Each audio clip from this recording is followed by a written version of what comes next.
Coming up in the next 30 minutes.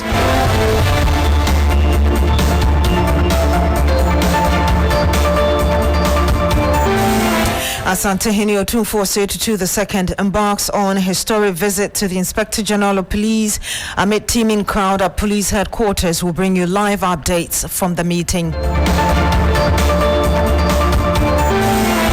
Also coming up, public safety concerns heightens after police withdrawal from checkpoints along Tamale Walewale-Bolgatanga highways in the wake of a deadly attack that left one officer dead and 2 others injured.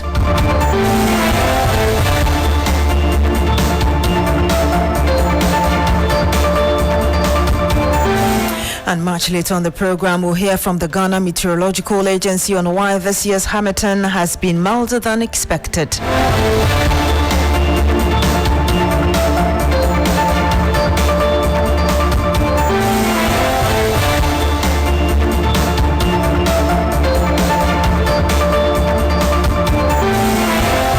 Thank you very much for joining us this afternoon. Now, in a move that has sparked considerable anxiety, the Ghana Police Service has reportedly withdrawn its personnel from checkpoints and barriers along the crucial Tamale Walewale and Bolgatanga highways. The decision follows a brutal attack on a police checkpoint at Karimenga on December 28, 2025, during which 1 police officer was killed and 2 others sustained serious injuries. While the Ghana Police Service has not officially communicated or announced a withdrawal, sources within the police hierarchy have confirmed that the directive came from Central Command, raising urgent questions about the immediate security implications for these vital transport corridors. The sudden absence of police presence has heightened concerns among transport operators, traders and residents who depend on these highways for business and daily movement. And we'll be bringing you some update very shortly on this.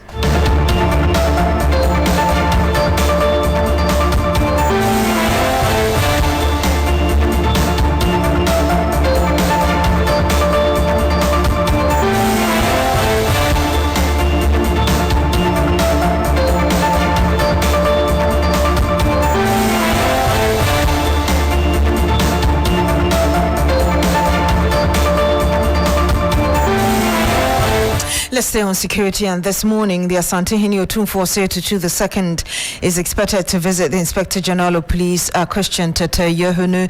Today's visit is seen as symbolic as it is the first visit of the Asantehene to a sitting IGP. Noble Kosbianan is at the headquarters and he will be joining us very shortly. But let's go over now to the headquarters and bring you an update as regards what's happening there.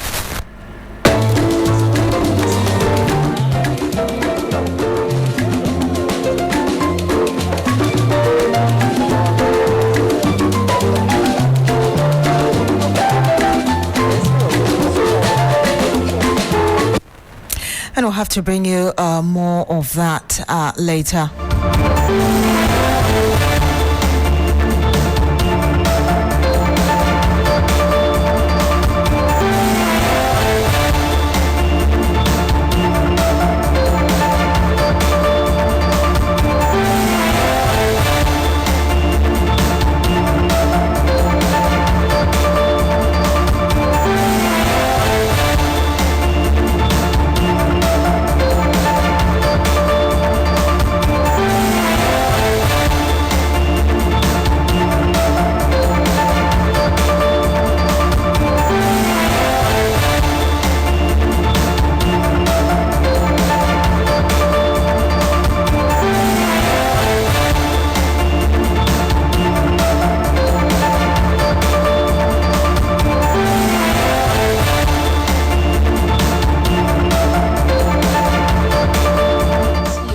IGP and the Otumfuo.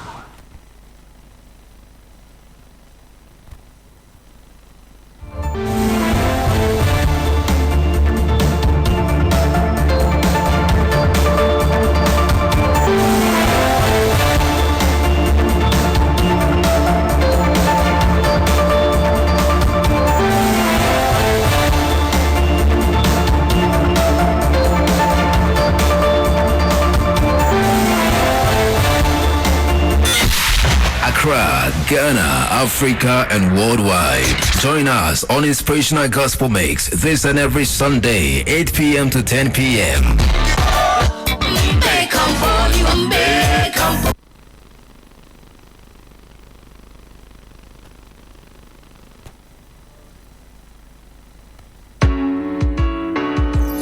If you're searching for a dial on radio that was sunshine in your heart in stereo, look no further for no other than 92.7.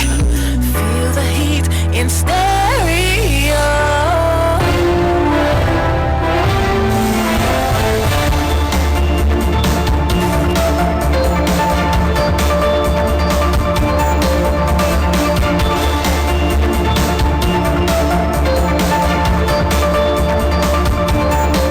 And you're still here on the Midday News on 3FM 92.7. We do apologize for those hitches there. Now, the Media Foundation for West Africa has condemned the assault on a class media journalist by personnel from the Ghana National Fire Service at Kaswa New Market in the Central Region. Samuel Adu was covering the aftermath of a fire outbreak when personnel from the fire service allegedly attacked him. The fire service has attempted to offer an explanation, but the executive director of the Media Foundation for West Africa, Suleiman Ibrahim, says that inconsistencies in the account and attempts to justify the assault are only making matters worse. The assault has also been widely condemned by other well-meaning Ghanaians, sparking calls for greater accountability and stronger protection for journalists in the country. And this is certainly a very barbaric development or incident that can only be perpetrated by rogues. And after the matter came to the public domain, the statement issued by the Ghana National Fire Service and subsequent comments by their public relations officer, for me, erases any respect that I have for that institution, and actually gives me the impression that all along I was wrong in thinking that the Ghana National Fire Service is a professional institution. How do you have men on the ground do conduct themselves the way they did, and the institution comes out to first of all attempt to justify, go around the issue, attempt to deny, and some point say your men were killing civilians, try to also say that you have not even been able to identify the personnel involved in the incident. How do you take an institution like this seriously? And you heard there the executive director of the Media Foundation for West Africa, Suleiman Ibrahim. Now, it's quite clear the weather no longer follows a strict calendar. From what was to be the beginning of Harmattan in December and January, there has been an exception. Even in its unpredictability, one thing remains constant. When these conditions, like the Harmattan strikes, they come with health risks that leaves many vulnerable. Samuel Adams has more in this report.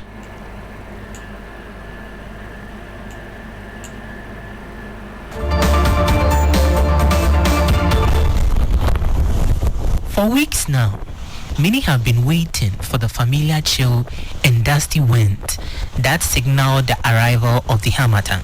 According to a public weather advisory from Ghana Meteorological Agency, the unusual delay is primarily driven by a significant fluctuation in the position of the intertropical boundary, which has remained further north than usual. That notwithstanding, areas like the northern and eastern parts of the country have seen brief appearances, while the south and other parts of the country are barely feeling its presence.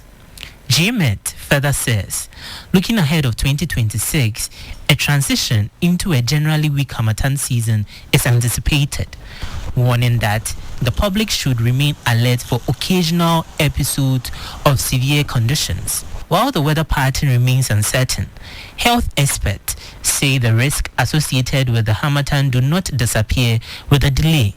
Dr. Frank Dodo is the head of Public Health Department at the Ghana Police Service. For him, the delay should not be a moment to relax. Instead, it should be a period of preparation for all. At this point, the need for every one of us to make sure that we are using oil-based lubricants on our skin. And one of the best you can get is the shea butter. Drink as much water as you can, and nothing less than 3,000 mils in a day. We need to boost our immunity. And boosting our immunity would mean that we are eating very balanced diet, and then taking in meals that has a lot of vitamins and minerals. He further cautioned that some everyday habits, often seen as harmless during the Harmattan season, should be checked as it poses additional health risk. I know the weather may be cold, and so most of us may tend to want to use warm water. If it's lukewarm, that's fine. But if it's too hot or warm, then chances are you are likely to rub your skin off essential oils, natural oils, and those are also needed to keep the skin lubricated. Because the weather becomes dry and hot, we tend to love to use air conditions, and we tend to use the fan. Between the two, I would say that if you have the opportunity, rather use the air condition. The thing is that because it is dry, you need something that will humidify your environment. As schools have reopened, workers going back to their routines, and communities facing increased workload, experts say readiness is key, because whether the Harmattan arrives early or late, its impact can be just as unforgiving, especially for those caught unprepared. Now, the Office of the Administrator of Stool Lands, beginning this year, 2026, would facilitate the establishment of 300 new customary land secretariats in the country to improve customary land administration in line with the Land Act 2020. Already, there are 110 customary land secretariats in operation. These secretariats have helped to settle land dispute and reduce the frequency of land conflict. They have also improved transparency and accountability in land administration and served as avenues for obtaining information about land for investment. Let's engage the acting administrator of Stool Lands, Gad Akwensivi. He joins us on the phone now. Good afternoon to you, sir. Thank you very much for joining us. Thank you very much, and welcome to 2026. Thank you so much. Are you able to share specific examples of how the existing, for instance, 110 customary land secretariats have reduced land dispute, which is why you want to have more? Yes, I'm able to explain that. So what it is that you may be aware that most of the cases that end up in our courts are land-related. In fact, some studies have pegged it as much as 2/3 of the cases that go to court. So what is happening, and in the areas that we've established secretariats, is the fact that not only are the frequency of disputes coming down, but they are also helping to reduce the cases that would have otherwise been sent to court, applying alternative dispute resolution mechanisms. So last year alone, Asantehene's Customary Land Secretariat resolved more than 370 potential land cases that would have ended up in our law courts. And this we have found happening across all the secretariats that are in operation. So we believe that establishing more of these secretariats will go a long way to free our law courts of most of these cases, to make our courts more efficient. Are there timelines for the completion of these new offices? Yeah, it's a process, it's a project. We are starting now, rolling it up. We envisage that come the end of 2027, it's over a 2-year period, we would have established 300 customary land secretariats across the country. Now, beyond this, people will also want to find out how this will benefit land investors and the public in general. Yes, if you review Part 2 of Chapter 1 of the Land Act, that is Act 1036 of 2020, if you look at from sections 14 onwards, it lists the functions of the Customary Land Secretariat. And one of them is the fact that they are supposed to maintain accurate and up-to-date records on land transactions within the area where they operate. So investors can go to these secretariats for information concerning land that they need. So is it for residential, commercial, agriculture, whatever it is, you walk to the Customary Land Secretariat to get trouble-free land for your investment purposes. So that is one direct solution that these secretariats will be providing. They will also be helping, as I said, to reduce conflict, so that instead of going to court and battling it out over 3, 4, 5, 6 years, you can get the secretariat apply alternative dispute resolution and get a very potential or very complex land dispute resolved in a matter of 3, 4, 5 sessions. So the secretariats provide a lot of potential for investors. Thank you very much. We ended here, and you heard the Acting Administrator of Stulands, Gad Akwansivi, giving us an update regarding what his office is doing. Let's go now to the police headquarters. I did tell you about that historic visit of the Asantehene to the Inspector General of Police. Let's cross over now and hear exactly what's happening there.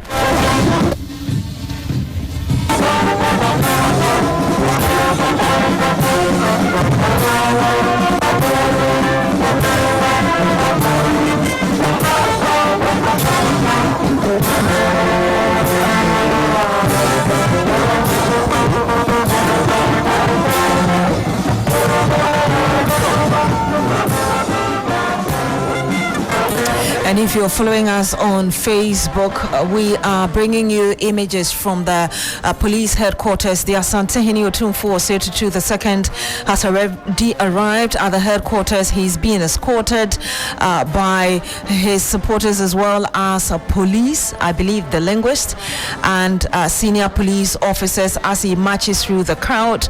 Officers who have already paraded before him.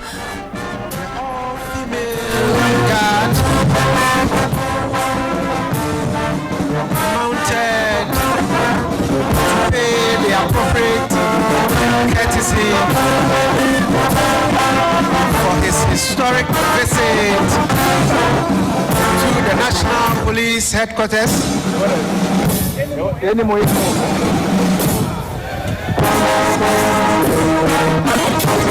The guard commander, his assistant superintendent of police,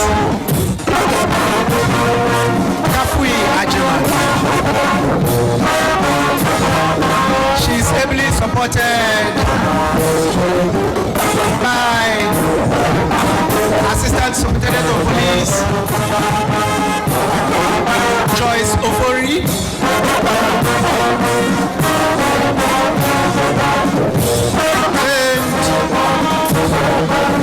and our guard Sergeant Major is the person of PW Sergeant Juliana Akowa.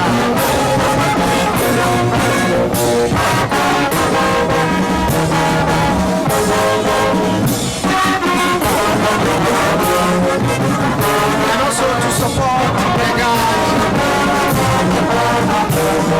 is the police band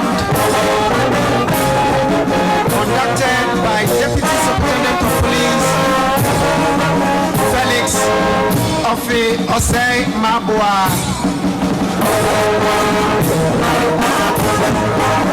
The bandmaster is Chief Inspector Beatrice Adu.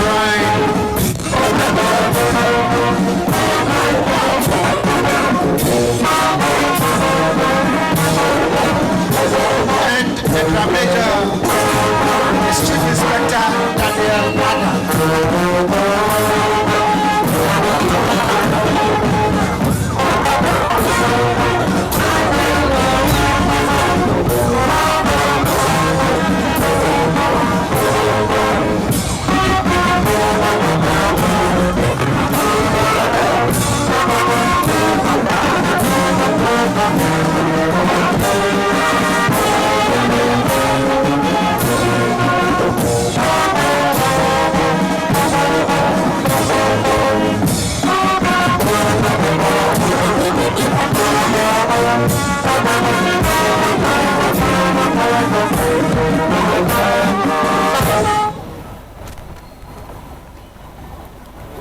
Royal Majesty has just finished with the inspection of the guard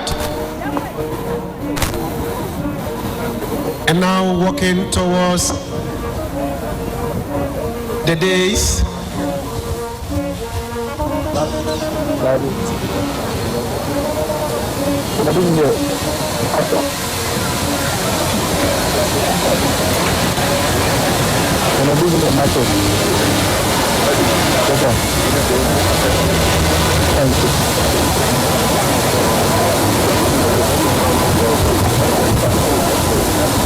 If you're joining us on Facebook, the Asantehene Otumfuo Osei Tutu has just finished marching through the paraded police officers, and he's just taking his seat now just by the Inspector General of Police. Inspection over. May I please have the permission to march off the guard? Yes, Your Royal Majesty. The guard commander, Assistant Superintendent of Police Kafui Ajima, has sought permission from His Royal Majesty to march off the guard, and same has been granted.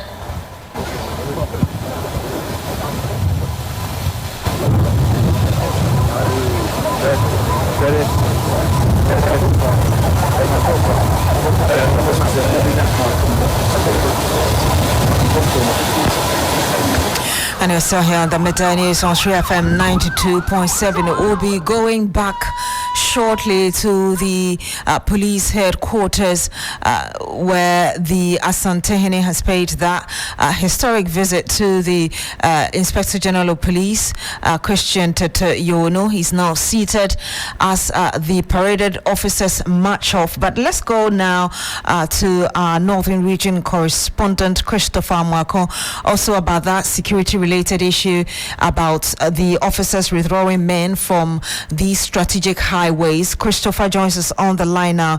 Chris, if you're able to tell us what school authorities are telling you about challenges and how this really is going to impact all other activities.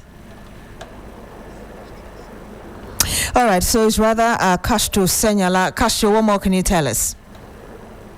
Right, Beatrice, yes. So, rightly said, like you just read, a lot of and in fact, most of the checkpoints along the Bolgatanga Tamale Walewale Highway have been, dismantled. And as we speak now, there aren't men manning those checkpoints. Right from somewhere in December last year was when it began, and we understand that it follows the gruesome murder of a police officer at one of the checkpoints at Karimenga, following an attempt or a successful foiling of an attack on a bus that was traveling on that highway. And the police, we understand that the Police Central Command, we understand, has given a directive which has resulted in all personnel along the highway being withdrawn. Like you rightly said, Beatrice, it is affecting a lot of things here, because in the first place, people don't feel safe anymore traveling on the highway. Hitherto the removal of the personnel, people could travel both day and night without any fear of getting attacked or anything of that sort. But now, it's only during the day that people travel. I've spoken to a lot of people who have told me that they no longer feel safe to move in the night, especially on that stretch of highway.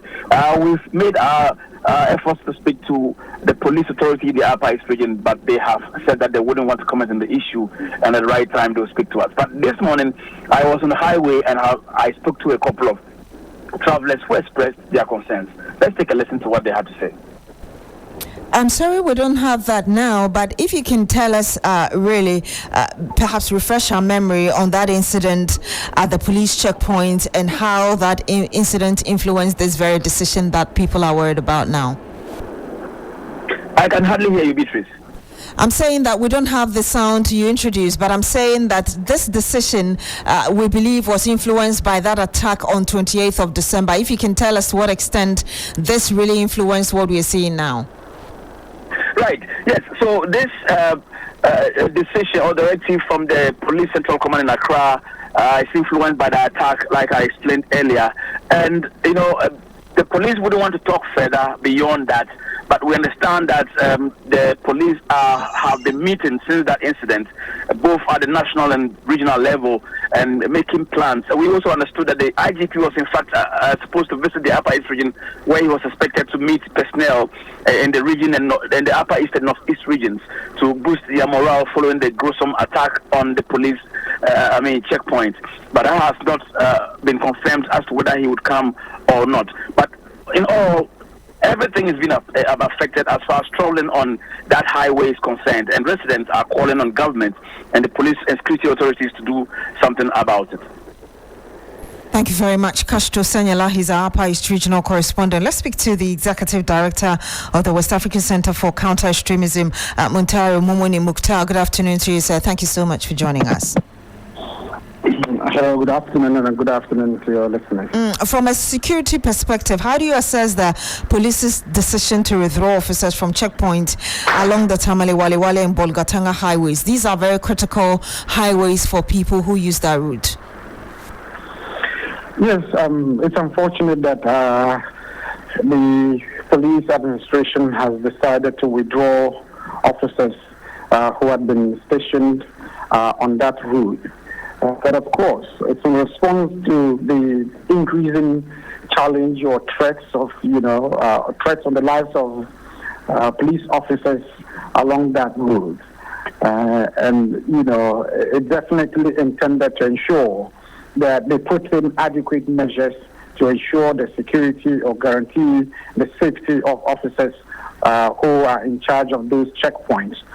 This particular, route that is being talked about is a very, very crucial route. It is a single main route or highway between, the northern region, that links the northeast as well as the upper east region and further into Burkina Faso. And so it's a very, very important route that must be guaranteed in terms of safety to ensure that drivers and traders who fly that route do so in a very safe manner.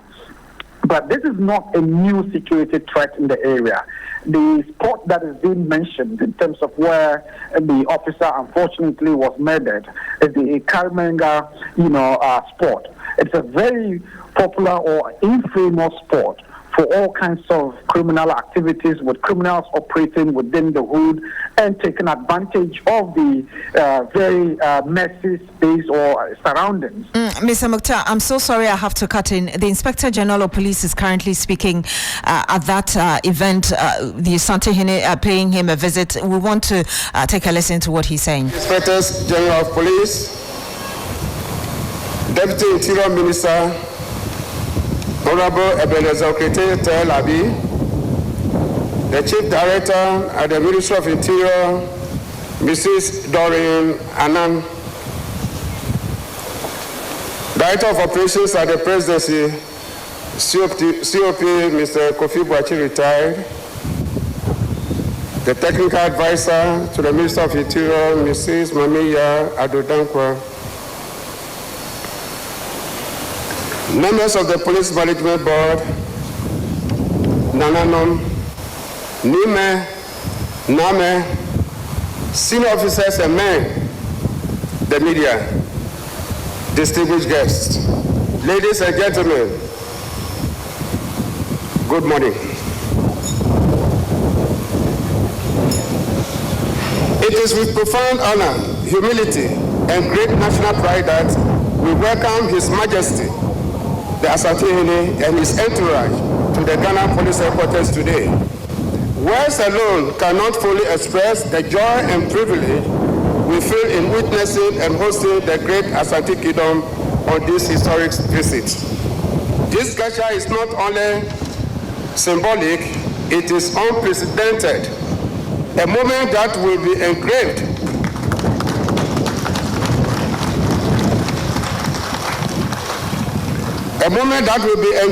permanently in the institutional memory of the Ghana Police Service and indeed in the annals of our nation's security architecture. Your Majesty, ladies and gentlemen, today's gathering invites us to revisit history. Long before the advent of modern European-style policing, African societies particularly the Asante Kingdom, had well-established systems of law, order, and justice. The Ahifie policing system, administered through the Ashanti courts, was one of the earliest forms of organized policing in this land. These traditional mechanisms ensure social order, dispute resolution, and community safety through customs deeply understood and respected by the people. With the introduction of colonial policing, these indigenous systems were not erased, but rather blended into emerging state structures. The fusion of traditional authority with modern policing concepts helped shape the policing we know in Ghana today. Your Majesty, Nime, Name, ladies and gentlemen, as the revered occupant of the Golden Stool, you have not only preserved these values, but also modernized and strengthened them. Your consistent support for the Ghana Police Service, especially in the Ashanti region, has been both fatherly and exemplary. I recall that you have hosted several Inspectors General of Police and police leadership over the years, offering counsel, guidance, and encouragement, with doors always open to us. Ladies and gentlemen, as the Chief Constable of this country, I must commend Your Majesty and highlight your role in peace building and conflict resolution, which has had a profound impact on national security. Mentioning your exceptional mediation skills, which have restored peace in numerous conflicts across our nation, compels me to describe you as the King Solomon of our time.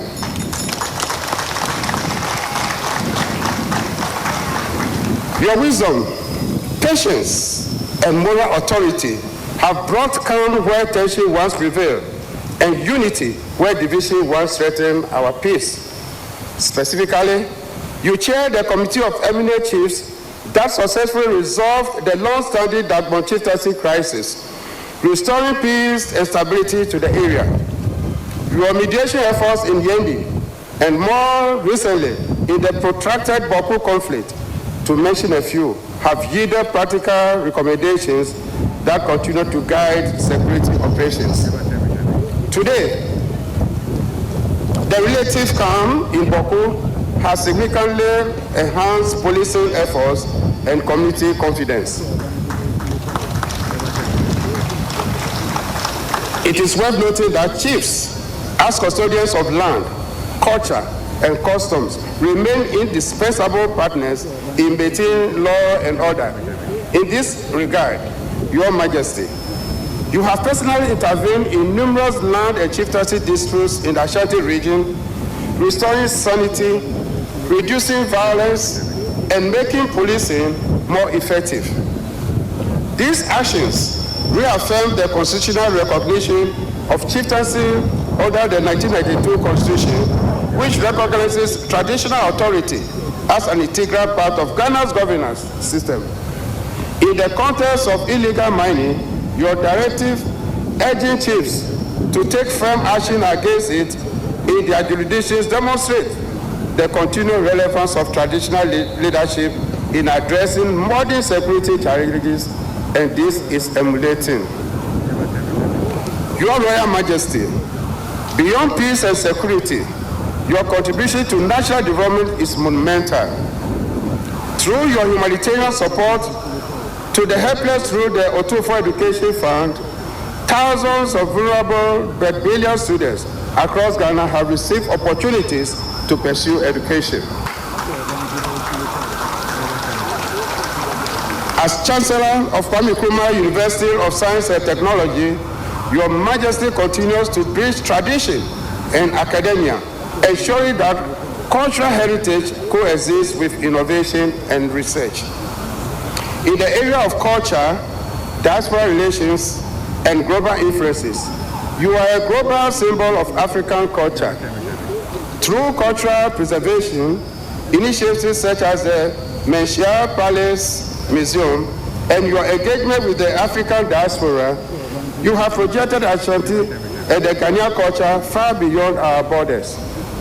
These efforts have strengthened diaspora relations, enhanced Ghana's international profile, promoted tourism, and positioned our tradition as subjects of global academic and cultural study.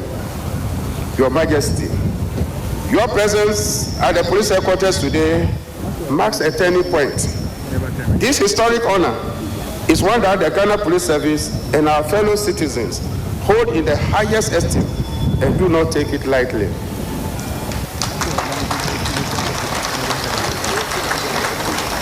The Ghana Police Service recognizes that over time we have relied excessively on imported European policing systems. This visit challenges us to return to history, re-embrace indigenous knowledge systems, and strengthen community and tradition-based policing. Let me say that your visit today will deepen cooperation between the Ghana Police Service and the traditional authorities across the country, not only within the Ashanti Kingdom, but nationwide. Your address today will serve as a blueprint and working document for strengthening relations between law enforcement and traditional governance. Moving forward, the police service will study and integrate traditional culture, customs, and local governance systems into our training, orientation, and reorientation programs. This will help the average police officer better understand the socio-cultural dynamics of the communities we serve and police more effectively with empathy, respect, and legitimacy. Your Majesty, your visit is a great honor to every man and woman in the Ghana Police Service. It will leave a lasting legacy, not only in brick and mortar, but in mindset, policy, and practice. We reaffirm our commitment to upholding state laws while respecting customary laws, and to build a security system that reflects the history, culture, and aspirations of Ghanaian people. May this historic visit mark the beginning of a deeper, enduring partnership between the Ghana Police Service and the Transitional Authority for Peace, Development, and National Unity. Once again, we thank you, Your Majesty, for this royal visit and the honor done us. God bless the Ashanti Kingdom. God bless our traditional authorities. God bless the Ghana Police Service. And God bless our beloved country, Ghana. Thank you very much.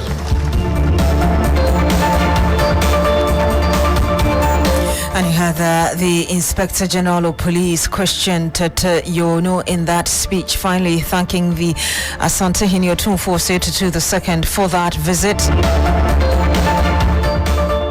Well, that's it for the Midday News here on Sri FM 92.7. Log on to srinews.com for more news. Of course, you can monitor our social media as well as our sister station TV3 with some more as regards this live event happening at the police headquarters.